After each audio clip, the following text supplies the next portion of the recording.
जा रहे हैं 16 फरवरी को सामाजिक विज्ञान का फाइनल पेपर देने। तो आपके लिए क्लास काफ़ी ज़्यादा महत्वपूर्ण है, क्योंकि हम अभी के इस क्लास में सामाजिक विज्ञान के सब्जेक्टिव क्वेश्चन देखने वाले हैं जो 2 अंक में पूछा जाएगा, यानी लघु उत्तरीय प्रश्न देखने वाले हैं। तो आप लोग से रिक्वेस्ट है कि आप लोग प्लीज़ इस क्लास को अंत तक कीजिएगा। तो चलिए बिना देर के क्लास को स्टार्ट करते हैं। चैनल पर नए हैं तो चैनल को सब्सक्राइब कर लीजिए, ताकि आने वाले नेक्स्ट क्लास आपके पास जरूर पहुँचे। थोड़ा फास्ट में चलेंगे क्योंकि ऑब्जेक्टिव का भी क्लास कराना है। तो पहला नंबर क्वेश्चन है, इटली जर्मनी के एकीकरण में ऑस्ट्रेलिया की भूमिका क्या थी? इटली जर्मनी के एकीकरण में ऑस्ट्रेलिया की क्या भूमिका थी? तो इसका उत्तर यहाँ पर है, इटली तथा जर्मनी के एकीकरण में ऑस्ट्रेलिया सबसे बड़ी बाधा थी। एकीकरण के पीछे मूलतः राष्ट्रवादी भावना थी और ऑस्ट्रेलिया का चांसलर मेटरनी घोर प्रतिक्रियावादी था। उसने इटली तथा जर्मनी में एकीकरण हेतु होने वाले सभी आंदोलनों अथवा प्रयासों को दबाया। मेटरनिख की दमनकारी नीति के प्रतिक्रिया स्वरूप इटली तथा जर्मनी की जनता में राष्ट्रवाद की भावना बढ़ती गई। ऑस्ट्रेलिया में मेटरनिख के पतन के बाद इटली तथा जर्मनी के लोगों ने एकीकरण के मार्ग का सबसे बड़ी बाधा समाप्त हुआ देख पुनः भारी उत्साह के साथ एकीकरण का प्रयास किया और अत्यंत सफलता पाई। चलिए नेक्स्ट क्वेश्चन है 2 नंबर, यहाँ पर स्क्रीनशॉट लेते चलिएगा। यहाँ पर हम फास्ट में चलेंगे। स्वाहारा वर्ग किसे कहते हैं? स्वाहारा वर्ग किसे कहते हैं? तो इसका उत्तर है, समाज का वह लाचार वर्ग जिसमें गरीब किसान, कृषक, मजदूर, सामान्य मजदूर, श्रमिक एवं आम गरीब लोग शामिल हो उसे स्वाहारा वर्ग कहते हैं। इस वर्ग के लोगों के पास बुनियादी चीज़ें भी उपलब्ध नहीं होती हैं। धनी वर्ग इस वर्ग के उपेक्षित नज़रों से देखते हैं। स्क्रीनशॉट लेते चलिए, इसका भी स्क्रीनशॉट ले लीजिए। असहयोग आंदोलन प्रथम जन आंदोलन था। कैसे पढ़ेंगे तो बहुत ज़्यादा समय लग जाएगा। आप लोग स्क्रीनशॉट ले लीजिए, यहाँ पर स्क्रीनशॉट लेते चलिए। इसका उत्तर यही है।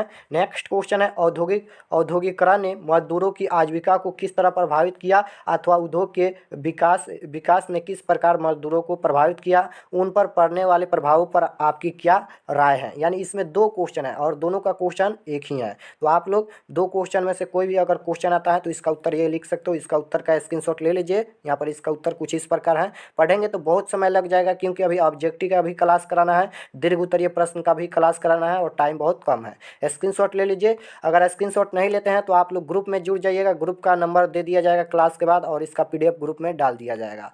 यहाँ पर है 5 नंबर क्वेश्चन, असलम प्रतीक की शुरुआत कैसे हुई अथवा असलम से आप क्या समझते हैं, इसकी शुरुआत क्यों और कैसे हुई? स्क्रीनशॉट ले लीजिए। उसके बाद 6 नंबर क्वेश्चन है, भूमंडलीकरण के भारत पर प्रभावों को स्पष्ट करें। स्क्रीनशॉट ले सकते हो यहाँ पर, इस प्रकार इसका उत्तर है। उसके बाद है, विश्व बाजार किसे कहते हैं? इसका उत्तर भी देख सकते हो, स्क्रीनशॉट ले सकते हो। 8 नंबर क्वेश्चन है, आर्थिक संकट से आप क्या समझते हैं? स्क्रीनशॉट ले लीजिए, नहीं तो हम ग्रुप में इसका पीडीएफ डाल देंगे, ग्रुप ज्वाइन कर लीजिएगा। पांडुलिपि क्या है, इसकी क्या उपयोगिता है? इसका भी आंसर कुछ इस प्रकार है, देख सकते हो यहाँ पर। उसके बाद यहाँ पर 10 नंबर क्वेश्चन है, रूसी क्रांति के किन्हीं 2 कारणों का वर्णन करें। इसका 2 कारण निम्नलिखित हैं, देख सकते हो यहाँ पर, इस प्रकार है। यहाँ पर दूसरा का कारण यह है। और उसके बाद यहाँ पर 11 नंबर क्वेश्चन है कि गुटेनबर्ग ने मुद्रण यंत्र का विकास कैसे किया? स्क्रीनशॉट ले सकते हो। नेक्स्ट क्वेश्चन है, संघीय शासन की 2 विशेषताएं बताइए। इसका भी स्क्रीनशॉट ले सकते हो। नेक्स्ट क्वेश्चन है, लैंगिक असमानता क्या है? आप लोग देखिए 1 से 2 बार पढ़ लीजिए, रट्टा नहीं मारना है। देखिए टाइम बहुत कम है, इसमें आप लोग को कुछ नहीं करना है, बस आप लोग 2 से 3 बार क्वेश्चन को पढ़ के जाइए, एग्जाम में आसानी से आप लिख सकते हो। बस आप लोग को ये नहीं कि ले लिए और 1 घंटा 2 घंटा और रट्टा मारे, वैसा नहीं। आप लोग 1 से 2 बार 3 बार आप लोग बस सभी क्वेश्चन का 1 बार 2 बार 3 बार पढ़ लीजिए बस। नेक्स्ट क्वेश्चन है, ग्राम पंचायतों के प्रमुख अंग कौन कौन है? यहाँ पर इस प्रकार है इसका उत्तर। उसके बाद 15 नंबर क्वेश्चन है, संघ राज का अर्थ बताएं। इसका उत्तर है। नेक्स्ट क्वेश्चन है, सत्ता की साझेदारी लोकतंत्र में क्या महत्व रखती हैं? और ये सभी विषय का क्वेश्चन है, यानी सामाजिक विज्ञान का 5 सब्जेक्ट होता है, पाँचों का क्वेश्चन है। उसके बाद यहाँ पर है, चिपको आंदोलन के मुख्य उद्देश्य क्या है? इसका भी स्क्रीनशॉट ले सकते हो यहाँ पर, इस प्रकार इसका उत्तर है यहाँ पर। नेक्स्ट क्वेश्चन है, दल बदल कानून क्या है? इसका भी उत्तर कुछ इस प्रकार है। और यहाँ पर सभी क्वेश्चन काफ़ी इंपॉर्टेंट हैं। सभी क्वेश्चन दोनों पाली के लिए, यानी प्रथम पाली और द्वितीय पाली दोनों के लिए क्वेश्चन तैयार किया गया है। तो दोनों आप लोग जो भी पाली का एग्जाम देने वाला है, सभी लोग आप लोग इसे 2 से 3 बार पढ़ के जाइएगा एग्जाम देने। काफ़ी महत्वपूर्ण क्वेश्चन है ये सभी। उसके बाद यहाँ पर नेक्स्ट क्वेश्चन है, राजनीति दल की परिभाषा दे। इसका भी उत्तर कुछ इस प्रकार है, स्क्रीनशॉट ले सकते हो यहाँ पर। क्वेश्चन पूछा गया है, आर्थिक नियोजन क्या है, इसके मुख्य उद्देश्य क्या है, आर्थिक नियोजन क्या है तथा इसके मुख्य उद्देश्य क्या है। तो चलिए इसका उत्तर देख लेते हैं। इसका उत्तर है कि आर्थिक नियोजन का अर्थ राष्ट्र की प्राथमिकताओं के अनुसार देश के संसाधनों का विभिन्न विकासात्मक क्रियाओं में प्रयोग करना है। इस प्रकार अर्थव्यवस्था के लिए उपलब्ध संसाधनों का ऐसा नियोजन, समन्वय एवं उपयोग है जिनसे हम समयबद्ध कार्यक्रम के अंतर्गत पूर्व निर्धारित सामाजिक एवं आर्थिक उद्देश्यों को प्राप्त कर डालते हैं। और इसका उद्देश्य देख सकते हो, उद्देश्य है यहाँ पर पहला नंबर भारत में व्याप्त गरीबी निर्धारता को समाप्त करना। 2 नंबर है कि शिक्षा की गुणवत्ता के सुधार लाना। 3 नंबर है कि प्रति व्यक्ति आर्थिक आय में बढ़ोतरी करना। और 4 नंबर है कि देशवासियों को बेहतर स्वास्थ्य सुविधाओं प्रदान करना। 5 नंबर है भूमि की वर्षा यहाँ पर क्या लिखा है, वारा शक्ति का 100% उपयोग कर भारत की समृद्धि अप्रत्याशित बढ़ोतरी करना। इतना लिखिएगा तो 2 अंक मिलेगा। ये जरूरी नहीं है कि पूरा लिखिएगा तभी 2 अंक मिलेगा। आप लोग इनमें से मेन पॉइंट भी लिख सकते हो 20 से 30 शब्दों में, तभी आप लोग को 2 अंक दे दिया जाएगा। नेक्स्ट क्वेश्चन है यहाँ पर 21 नंबर, अर्थव्यवस्था किसे कहते हैं, इनके 2 कार्य कौन कौन से हैं। तो इसका उत्तर है कि अर्थव्यवस्था से तात्पर्य वैश्विक क्रियाओं का संपादन जिसमें आर्थिक उत्पादन निहित होता है। अर्थात लेविस ने अर्थव्यवस्था के संबंध में कहा कि अर्थव्यवस्था का संबंध किसी राष्ट्र के संपूर्ण व्यवहार से होता है जिसके आधार पर मानवीय आवश्यकताओं की संतुष्टि के लिए वह अपने संसाधनों का प्रयोग करता है। ब्राउन ने कहा कि अर्थव्यवस्था आजीविका अर्जन की एक प्रणाली है। कहना अनुचित नहीं होगा कि अर्थव्यवस्था आर्थिक क्रियाओं का ऐसा संगठन है जिसके अंतर्गत लोग कार्य का मौका पाकर अपनी आजीविका का संपादन करते हैं। अर्थव्यवस्था के 2 कार्य इस प्रकार हैं। पहला नंबर है लोगों की आवश्यकताओं की संतुष्टि के लिए, और यहाँ पर है संतुष्टि के लिए विभिन्न प्रकार की वस्तुओं एवं सेवाओं का उत्पादन करती हैं। 2 नंबर है कि लोगों को रोजगार का अवसर प्रदान करता है। नेक्स्ट क्वेश्चन है यहाँ पर 22 नंबर, एटीएम क्या है, एटीएम क्या है, यही क्वेश्चन पूछा गया है। तो चलिए इसका उत्तर देखते हैं कि एटीएम क्या है। तो इसका उत्तर है कि एटीएम कार्ड को एटीएम सह डेबिट कार्ड भी कहा जाता है। प्लास्टिक मुद्रा के रूप में प्रचलित आज इस मुद्रा का प्रयोग विनिमय क्रिया को संपादित करने किया जा रहा है। और एटीएम ऑटोमेटिक टेलर मशीन 24 घंटे रुपये निकालने तथा जमा करने की सुविधा प्रदान करता है। एटीएम के लिए एक गुप्त पिन कोड होता है जिसे बगैर जाने एटीएम का संचालन संभव नहीं है। सिंपल क्वेश्चन है ये, यानी जिसे बगैर जाने एटीएम का संचालन संबंध नहीं है, यानी जिसको पिन पता नहीं होगा वह एटीएम के पास जाकर कुछ नहीं करेगा।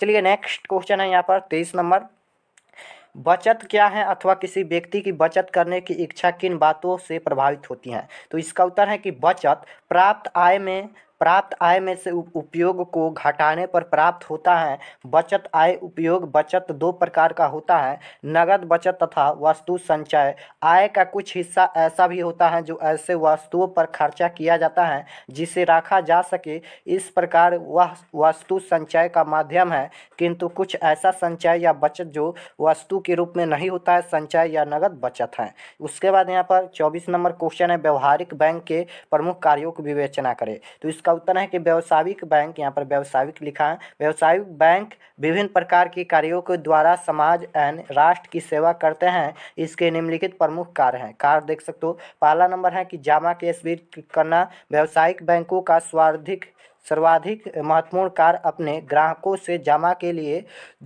के रूप में मुद्रा प्राप्त करता है, क्योंकि इसी आधार पर वे अपने लाभ का एक प्रमुख भाग प्राप्त करते हैं। ये अस्थायी जमा, चालू जमा, संचयी जमा, आवर्ती जमा के रूप में ग्राहकों के बचत को जमा कहते हैं।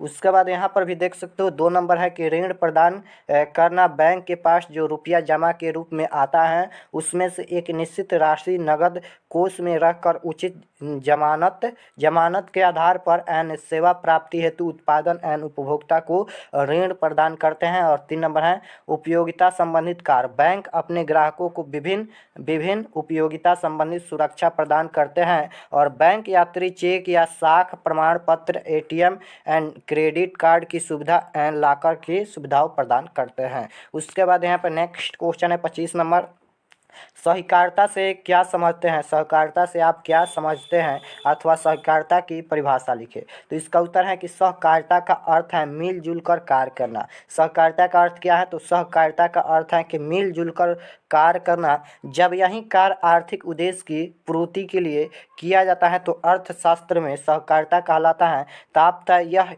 यह कि एक संगठन जिसके अंतर्गत दो या अधिक व्यक्ति मिलजुल कर स्वेच्छापूर्वक आर्थिक उद्देश्यों की पूर्ति हेतु कार्य करते हैं, सहकारिता कहलाती हैं। नेक्स्ट क्वेश्चन है यहाँ पर 26 नंबर कि निजीकरण से आप क्या समझते हैं? निजीकरण से आप क्या समझते हैं? तो इसका उत्तर है कि निजीकरण का अर्थ है निजी क्षेत्र द्वारा सार्वजनिक क्षेत्र के उद्यमों पर पूर्ण रूप से या आंशिक रूप से स्वामित्व प्राप्त करना तथा उनका प्रबंधन करना। भारत सरकार ने 1991 ईस्वी में आर्थिक सुधारों के अंतर्गत निजीकरण की नीति अपनाई। उसके बाद यहाँ पर नेक्स्ट क्वेश्चन है 27 नंबर, वैश्वीकरण से आप क्या समझते हैं? वैश्वीकरण से आप क्या समझते हैं? तो इसका उत्तर है वैश्वीकरण वह प्रक्रिया है जिसमें द्वारा विश्व की विभिन्न अर्थव्यवस्थाओं को समन्वय या एकीकरण किया जाता है ताकि वस्तुओं एवं सेवाओं, प्रौद्योगिक पूंजी और श्रम या मानवीय पूंजी का भी निर्बाध प्रवाह हो। उसके बाद नेक्स्ट क्वेश्चन है कि बहुराष्ट्रीय कंपनी किसे कहते हैं? बहुराष्ट्रीय कंपनी किसे कहते हैं?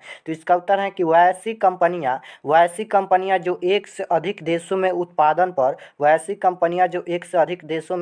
पर नियंत्रण एवं स्वामित्व रखती हैं तथा विश्व स्तर पर वस्तुओं और सेवाओं का उत्पादन कर उत्पादनों को एक दूसरे से जोड़ती हैं, बहुराष्ट्रीय कंपनियां कहलाती हैं, जैसे टाटा मोटर्स आदि। उसके बाद नेक्स्ट क्वेश्चन है यहाँ पर जियोग्राफी का क्वेश्चन आ गया कि कोयले के विभिन्न प्रकारों के नाम लिखिए। कोयले के विभिन्न प्रकारों के नाम लिखिए। तो इसका उत्तर है कि कोयला 4 प्रकार का होता है। कोयला 4 प्रकार के होता है। पहला नंबर है एंथ्रासाइट, दूसरा नंबर है बिटुमिन्स, तीसरा नंबर है लिग्नाइट और कोयला तथा चौथा नंबर है पीट। सबसे अच्छा कोयला एंथ्रासाइट होता है। याद रखिएगा, ऑब्जेक्टिव में पूछेगा कि सबसे अच्छा कोयला कौन होता है, तो एंथ्रासाइट। और सबसे घटिया किस्म का कोयला कौन होता है, तो पीट कोयला होता है। याद रखिएगा, सबसे घटिया किस्म का कोयला पीट कोयला होता है और सबसे अच्छा कोयला माना जाता है एंथ्रासाइट को। ये दोनों याद रखिएगा।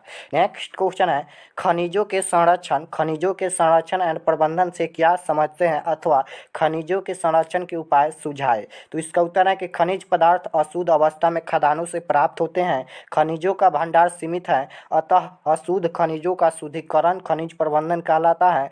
सीमित खनिज भंडारों का योजनाबद्ध तरीके से पीढ़ी दर पीढ़ी उपयोग खनिजों का संरक्षण कहलाता है। और उसके बाद यहाँ पर 15 नंबर देखिए लिखा गया है, यहाँ पर सौर ऊर्जा का उत्पादन कैसे होता है। ये क्वेश्चन यहाँ पर लिखा गया है कि सौर ऊर्जा का उत्पादन कैसे होता है। यहाँ पर है सौर ऊर्जा का उत्पादन कैसे होता है। तो इसका उत्तर है सौर ऊर्जा का उत्पादन, यहाँ पर 31 नंबर क्वेश्चन है, सौर ऊर्जा का उत्पादन सूर्य प्रकाश से होता है। सौर ऊर्जा का उत्पादन किससे होता है, तो सूर्य प्रकाश से होता है। सौर प्लेट पर जब सूर्य की किरणें पड़ती हैं तब रासायनिक ऊर्जा बैटरी में संग्रहित की जाती हैं। बैटरी की ऊर्जा से घरों को ऊर्जा मिलती है। बैटरी की ऊर्जा से घरों की ऊर्जा मिलती है। उसके बाद यहाँ पर 32 नंबर क्वेश्चन है वन के पर्यावरणीय महत्व का वर्णन करें। वन के पर्यावरणीय महत्व का वर्णन करें। तो इसका उत्तर है कि पर्यावरण की गुणवत्ता को बढ़ाने में वनों का योगदान इस प्रकार है। यहाँ पर इस प्रकार है, पर्यावरण की गुणवत्ता को बढ़ाने में वनों का योगदान इस प्रकार है।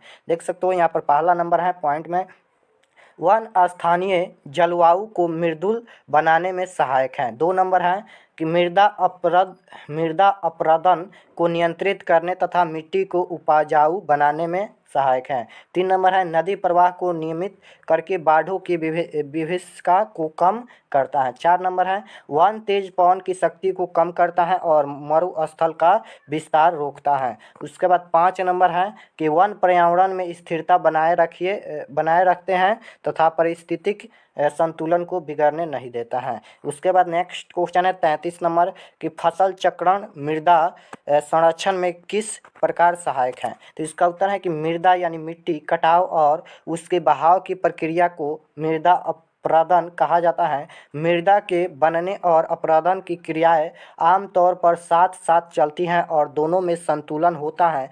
मृदा संरक्षण के विविध तरीके हो सकते हैं जो मानवीय क्रियाकलाप द्वारा अनुप्रयोग में लाए जा सकते हैं। फसल चक्रण द्वारा मृदा के पोषकीय स्तर को बरकरार रखा जा सकता है। गेहूँ, कपास, मक्का, आलू आदि के लगातार उगने से मृदा में ह्रास उत्पन्न होता है।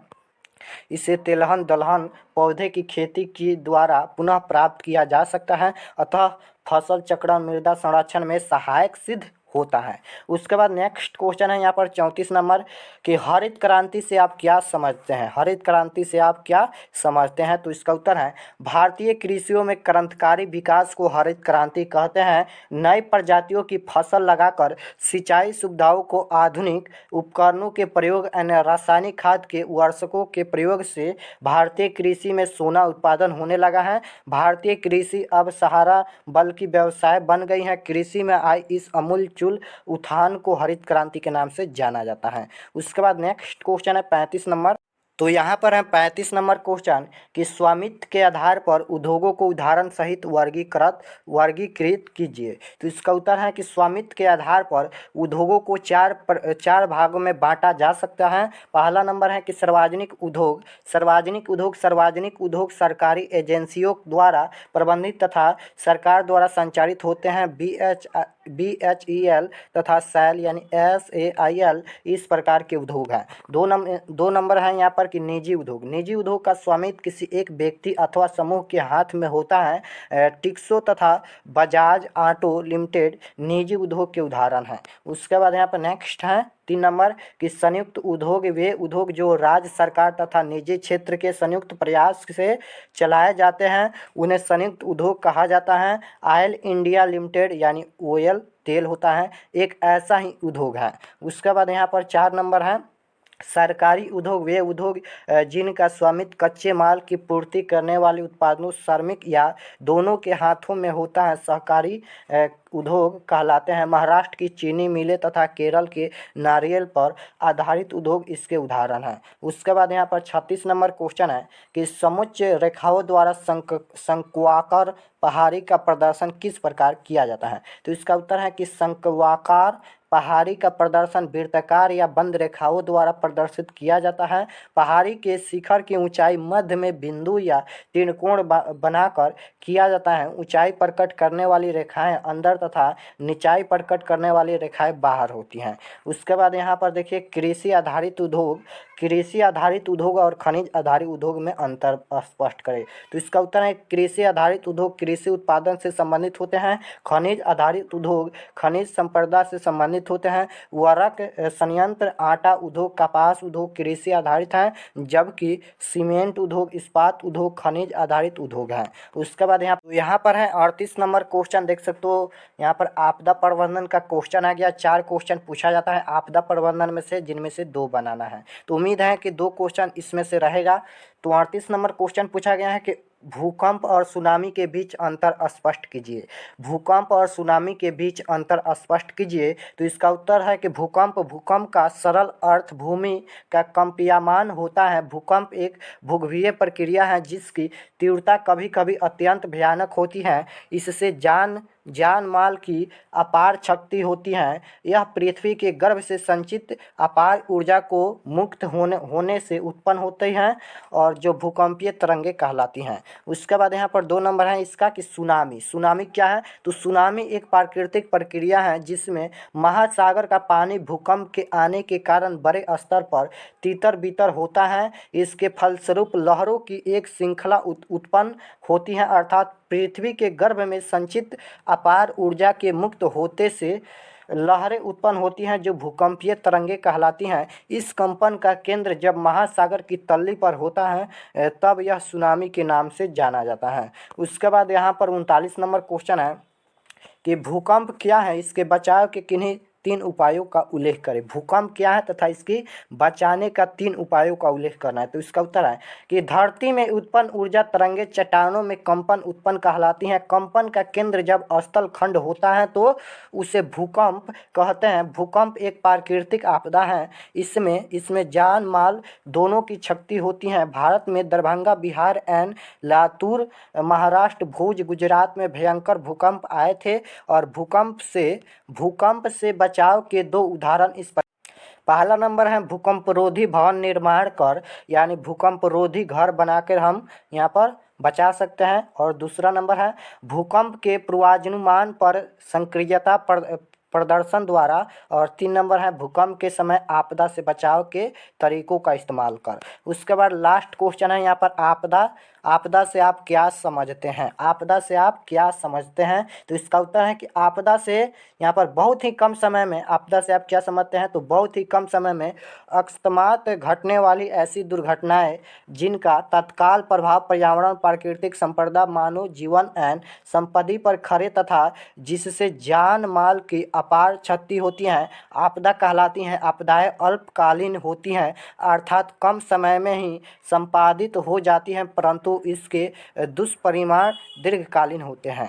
तो हमने यहाँ पर पूरे 40 क्वेश्चन करा दिया है, जो कि सोशल साइंस का जो 5 सब्जेक्ट होता है, हमने 40 लघु उत्तरीय प्रश्न करा दिए हैं। इनमें से आप लोग को एक भी क्वेश्चन बाहर नहीं आएगा, इसमें से आप लोग को याद कर लीजिए। इसी में से आप लोग को क्वेश्चन आएगा 100%, यह हम गारंटी देते हैं कि इसी में से क्वेश्चन आप लोग को एग्जाम में आएगा। और यहाँ पर तो हम इसका दीर्घ उत्तरीय प्रश्न करा दिए हैं पहले ही, और ग्रुप में भी डाल दिया है। तो यहाँ पर सोशल साइंस का दीर्घ उत्तरीय लघु उत्तरीय फाइनल हो गया, और मैथ का भी लघु उत्तरीय दीर्घ उत्तरीय हम करा दिए हैं। अब साइंस बचा है, और यहाँ पर हिंदी संस्कृत 3 है, जो कि हम मात्र 1 से 2 दिन में समाप्त कर देंगे। उसके बाद फिर हम ऑब्जेक्टिव पढ़ाने लगेंगे, जो कि मात्र आप लोग का लगभग 5 से 7 दिन और टाइम है, इसी दिन में हम सब करा देंगे। तो मिलते हैं नेक्स्ट क्लास में। आप सभी को धन्यवाद।